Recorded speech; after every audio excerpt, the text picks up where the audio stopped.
ಇವತ್ತು ಆಷಾಢ ಏಕಾದಶಿ. ಇದನ್ನು ದೇವಶಯನಿ ಏಕಾದಶಿ, ಪ್ರಥಮ ಏಕಾದಶಿ, ಪದ್ಮ ಏಕಾದಶಿನೂ ಅಂತ ಕರೀತಾರೆ. ಆಷಾಢ ಏಕಾದಶಿ ಏನು ಮಹತ್ವ ಅಂತಂದ್ರೆ, ಈ ದಿನ ವಿಷ್ಣು ಮತ್ತು ಲಕ್ಷ್ಮಿ ಪೂಜೆ ಮಾಡ್ತಾರೆ. ಹಲವು ಭಕ್ತರು ಇಡೀ ರಾತ್ರಿ ಪ್ರಾರ್ಥನೆ ಮಾಡ್ತಾರೆ, ಭಜನೆ ಮಾಡ್ತಾರೆ ಮತ್ತು ಇಡೀ ದಿನ ಉಪವಾಸ ಇರ್ತಾರೆ. ಇವತ್ತಿನ ದಿವಸ ಈ ದಿನ ವಿಷ್ಣು ಆದಿಶೇಷನ ಮೇಲೆ ಮಲಗಿ ನಿದ್ದೆ ಮಾಡ್ತಾನೆ ಅಂಥೇಳಿ ನಂಬಿಕೆ ಐತಿ. ನಂತರ ವಿಷ್ಣು 4 ತಿಂಗಳ ನಂತರ ಬರುವ ಪ್ರಬೋಧಿನಿ ಏಕಾದಶಿಯಿಂದ ತನ್ನ ನಿದ್ದೆಯಿಂದ ಎಚ್ಚೆತ್ತುಕೊಳ್ತಾನೆ.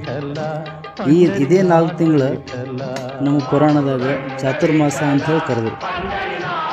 ಮತ್ತು ಈ ದಿವಸ ಪಂಡ್ರಾಪುರ ಯಾತ್ರೆಗೆ ಹೋಗೋರು. ಇದೇ ದಿವಸ ಅವ್ರ ಯಾತ್ರೆ ಮುಗಿಸಿ ಪಂಡ್ರಾಪುರ ಸೇರ್ತಾರೆ. ವಿಠಲ ವಿಠಲ ವಿಠಲ ಹರಿ ಓಂ ವಿಠಲ. ವಿಠಲ